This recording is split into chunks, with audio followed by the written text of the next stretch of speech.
Hey guys, welcome back to our channel Let's Chats. അപ്പോൾ ഈ ഒരു വീഡിയോയിൽ ഡേവിഡ് മെലാഫ് എഴുതിയിട്ടുള്ള റിവോൾവിംഗ് ഡേയ്സ് എന്നുള്ള പോമാണ് നമുക്ക് ഡിസ്കസ് ചെയ്യാനായിട്ടുള്ളത്. അപ്പോൾ ഈ ഒരു കവിതയിൽ പറയുന്നത് എന്താണെന്ന് വെച്ച് കഴിഞ്ഞാൽ ഒരു റിലേഷൻഷിപ്പിലായിരുന്ന രണ്ടുപേർ അതിനുശേഷം അവരത് സെപ്പറേറ്റ് ആവുന്നു.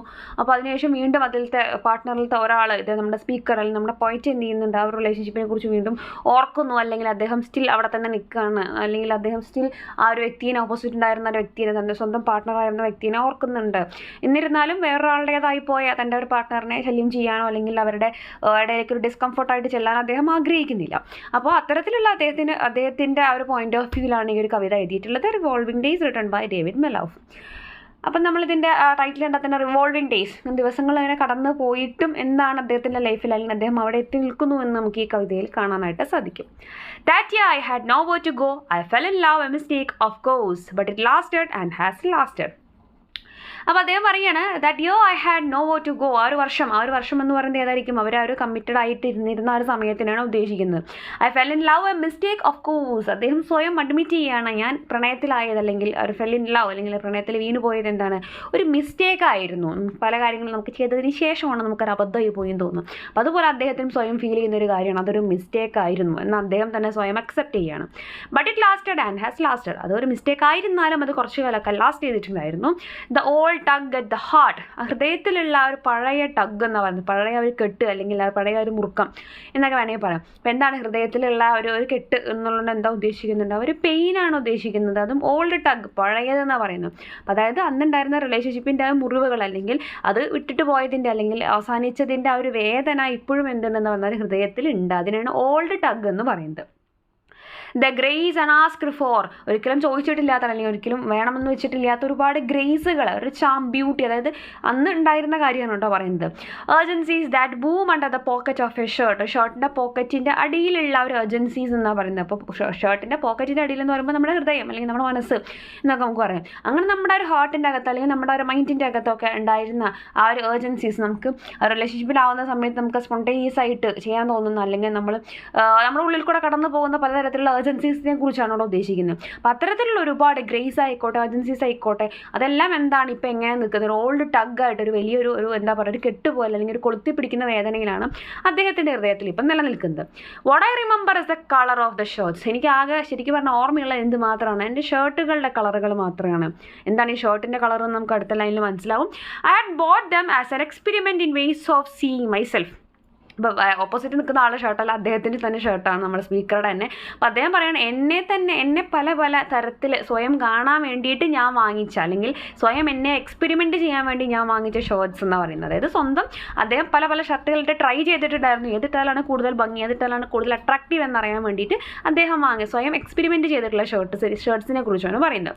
Hoping to catch in a window as I passed that I was to be hoping to catch a window as I passed what I was to be in my new life as lover.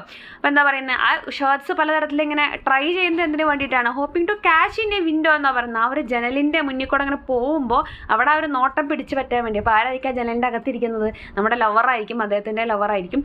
അപ്പോൾ ആ ഒരു lover ആ ജനലിൻ്റെ അപ്പുറത്ത് അല്ലെങ്കിൽ അവരുടെ വീടിൻ്റെ ആയിക്കോട്ടെ അല്ലെങ്കിൽ അവരുടെ എന്തോ ആയിക്കോട്ടെ അവരുടെ ആ ഒരു ജനലിൻ്റെ പുറത്തു കൂടെ പോണ സമയത്ത് ആ വ്യക്തിയുടെ അല്ലെങ്കിൽ ഓപ്പോസിറ്റ് നിൽക്കുന്ന അദ്ദേഹത്തിൻ്റെ ലവറിൻ്റെ ഒരു അട്രാക്ഷൻ അല്ലെങ്കിൽ ആ ഒരു നോട്ടം പിടിച്ച് പറ്റാൻ വേണ്ടിയാണ് ആൾ എന്ത് ചെയ്യുന്നത്, കഷ്ടപ്പെട്ട് പല ഷർട്ടുകളൊക്കെ ട്രൈ ചെയ്യുന്നത്. As I pass what I was to be in my new life as lover. അതുവരെ ലവർ അല്ലാതിരുന്ന അദ്ദേഹത്തിന് ഇനി ഒരു ന്യൂ ലൈഫാണ്. എങ്ങനത്തെ ന്യൂ ലൈഫാണ്, ആസ് ലവർ, ഒരു എന്താ പറയുക ലവർ എന്നുള്ള രീതിക്കുള്ളൊരു പുതിയൊരു ലൈഫാണ് അദ്ദേഹത്തിന് കിട്ടിയത്. ആ ലൈഫിലാണ് അദ്ദേഹം ഈ എക്സ്പെരിമെൻറ്റ്സ് നടത്തുന്നത്.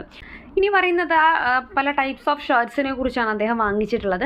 1 മിൻറ്റ് ഗ്രീൻ കളേഴ്സ് പറയുന്നത്, മിൻറ്റ് ഗ്രീൻ വാങ്ങിച്ചിട്ടുണ്ടായിരുന്നു, 1 പിങ്ക് വാങ്ങിച്ചിട്ടുണ്ടായിരുന്നു, 3rd കോൾഡ് ഐവി ലീഗിൻ്റെ ഷർട്ട്സ് വാങ്ങിച്ചിട്ടുണ്ടായിരുന്നു, ടാൻ വിത്ത് ഡാർക്ക് സ്ട്രൈപ്സ്. അത്തരത്തിൽ പലതരത്തിലുള്ള പല കമ്പനികളായിക്കോട്ടെ പല മോഡൽസ് ആയിക്കോട്ടെ പല കളറിലുള്ളതായിക്കോട്ടെ അതിൽ വെറൈറ്റി ഷർട്ട്സ് അദ്ദേഹം വാങ്ങിച്ച് വെച്ചിട്ടായിരുന്നു. മൈ ഫസ്റ്റ് ബട്ടൺ ഡൗൺ കോളറൊക്കെ ഞാൻ അന്ന് ആദ്യമായിട്ട് യൂസ് ചെയ്യുന്നത് അവൾക്ക് വേണ്ടിയിട്ടായിരുന്നു. അതായത് പല ടൈപ്പ് ഡ്രസ്സുകൾ അദ്ദേഹം ട്രൈ ചെയ്യുകയാണ്, ഏതിട്ടാലാണ് ഇവൾക്ക് എന്നെ കൂടുതൽ അട്രാക്ട് അട്രാക്റ്റീവായി തോന്നുന്നത് എന്ന് തോന്നിക്കാൻ വേണ്ടിയിട്ട്, അല്ലെങ്കിൽ അറിയാൻ വേണ്ടിയിട്ട്.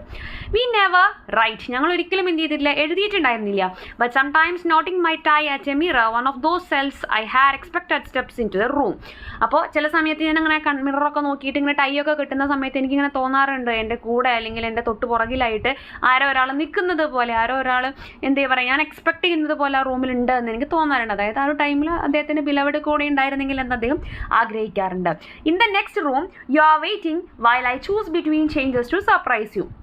അപ്പോൾ ഇത്തരത്തിൽ ആ ഒരു എന്താ പറയുക, ഞാൻ നിന്നെ സർപ്രൈസ് ചെയ്യിക്കാൻ വേണ്ടിയിട്ട് ഇവിടെ കിടന്ന് കഷ്ടപ്പെട്ട സമയത്ത് നീ അവിടെ ഓപ്പോസിറ്റ് റൂമിലുണ്ടായിരുന്നെങ്കിൽ, അല്ലെങ്കിൽ അപ്പുറത്ത് നീ ഉണ്ടായിരുന്നില്ല, അവരിൽ ആ ഒരു ഇടയിലേക്ക് അല്ലെങ്കിൽ നിൻ്റെ അടുത്തേക്ക് ഇത്തരത്തിൽ ഞാൻ സർപ്രൈസ്ഡ് ആക്കാൻ വേണ്ടി പല പല ഡ്രസ്സുകൾ ട്രൈ ചെയ്ത് വരുന്ന ആ ഒരു ഇൻസിഡൻസ് അല്ലെങ്കിൽ അദ്ദേഹത്തിൻ്റെ ആ ഒരു ആഗ്രഹങ്ങളൊക്കെയാണ് അവിടെ പറയുന്നത്. എന്നുവെച്ചാൽ അദ്ദേഹം അത്രയും ആഗ്രഹിക്കുന്നുണ്ടാവും, അത്രയും അവളെ എന്നെ അട്രാക്ട് അല്ലെങ്കിൽ എന്താ പറയുക, എന്നെ അവൾക്ക് അത്രയും അട്രാക്റ്റീവായിട്ട് തോന്നണം. അതിന് വേണ്ടിയിട്ടാണല്ലോ ആൾ കഷ്ടപ്പെട്ട് കുറേ ഡ്രസ്സുകളൊക്കെ സെലക്ട് ചെയ്ത് വെച്ചിട്ടുള്ളത്. റിവോൾവിംഗ് ഡേയ്സ്, അപ്പോൾ ഇനി എന്ത് ചെയ്യണം, ഇതൊക്കെ കഴിഞ്ഞു പോയ കാര്യങ്ങളാണ്. അങ്ങനെ ഇപ്പം എന്താണ്, ഇനി വരുന്നതാണ് പ്രസൻറ്റ്. ഇതുവരെ പറഞ്ഞതൊക്കെ പാസ്റ്റ് ആയിരുന്നു, പണ്ടുണ്ടായ കാര്യങ്ങളായിരുന്നു. ഇപ്പം അദ്ദേഹം പറഞ്ഞ റിവോൾവിംഗ് ഡേയ്സ്, ഇനി കുറേ കാലം കഴിഞ്ഞു. ഇപ്പം എന്താ അവസ്ഥ, my heart in my mouth again I am writing this for you. ഞാനിപ്പോൾ എഴുതുന്നത് ആർക്ക് വേണ്ടിയിട്ടാണ്, നിനക്ക് വേണ്ടിയിട്ടാണ്.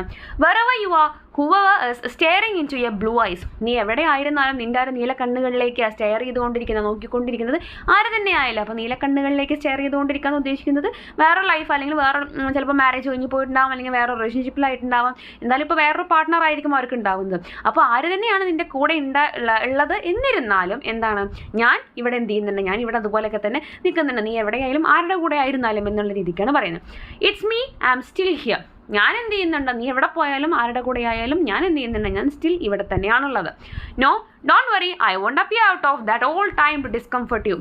പക്ഷെ നീ ടെൻഷൻ ആവുമൊന്നും വേണ്ട, നീ അന്നത്തെ ആ ഒരു ഓൾഡ് ടൈമിൻ്റെ പുറത്തേക്ക് ഒരിക്കലും നിന്നെ ബുദ്ധിമുട്ടിക്കാൻ വേണ്ടി ഞാൻ വരില്ല. അതായത് ഓൾഡ് ടൈമിൻ്റെ പുറത്തേക്ക് എന്ന് പറഞ്ഞാൽ ഇപ്പോഴത്തെ അവസ്ഥ, ഇപ്പോഴത്തെ സിറ്റുവേഷനിൽ ഒരിക്കലും നിൻ്റെ ലൈഫിലേക്ക് നിനക്കൊരു ഡിസ്കംഫർട്ട് ഉണ്ടാക്കാൻ വേണ്ടി, ബുദ്ധിമുട്ടുണ്ടാക്കാൻ വേണ്ടി ഞാൻ വരില്ല. And no at this distance I am not holding my breath for a reply. മാത്രമല്ല എന്തുകൂടെ നീ അറിഞ്ഞിരിക്കണം, അതായത് ഈ ഒരു ഡിസ്റ്റൻസിലും ഞാൻ നിൻ്റെ ആ ഒരു റിപ്ലൈക്ക് വേണ്ടിയിട്ട് കാത്തിരിക്കുകയോ ഒന്നും ചെയ്യുന്നില്ല. കാരണം നീ എനിക്ക് വേണ്ടി ഒന്നും ഇങ്ങോട്ട് ചെയ്തു തരേണ്ട കാര്യമില്ല, ഞാനിപ്പോഴും നിന്നെ ഓർത്തുകൊണ്ടിരിക്കുന്നു എന്ന് വിചാരിച്ചിട്ട് ഞാൻ ഒരിക്കലും നിന്നെ ബുദ്ധിമുട്ടിക്കാനായിട്ട് വരില്ല എന്നുള്ള അദ്ദേഹത്തിൻ്റെ ഒരു സ്റ്റാൻഡാണ് അദ്ദേഹം പറഞ്ഞ് അവസാനിപ്പിക്കാനായിട്ട് ശ്രമിക്കുന്നത്. Thank you.